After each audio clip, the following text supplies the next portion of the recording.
Kayo ba yung mag-a-apply? Bakit ngayon lang kayo? Ang ayaw na ayaw ko sa lahat, yung nalilate. Sorry po, sobrang traffic po. Opo, traffic po eh. Sabi mo, matanda mga interview sa atin. Bakit baby face siya, oh? Mukha siyang bata. Ang gwapo. Oo nga, no. Gwapo nga siya. At baka kasi kayo na late.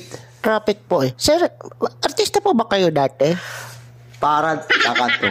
Artistahin po kasi yung mukha nyo eh. Ang gwapo eh. Oo nga siya. Hindi naman. Para testima. Awig niyo po kasi si John Lloyd tsaka si Alden, oh. Ala siya. Hindi kaya. Ang lakas po ng dating nyo eh. Dapat po siya. Nag-artista na kayo. Ayoko mag-artista eh.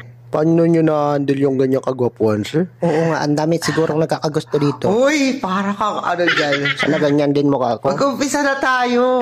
Tsaka grabe yung sex appeal niya siya. Nakakaasar to. Hindi naman. Sige sa interview na tayo. Sige na. Wag na tayo mag-interview. Ano na, tanggap na kayo. Sige na. Tanggap kayo. Talaga, sir? Gago! Ayaw, di ma.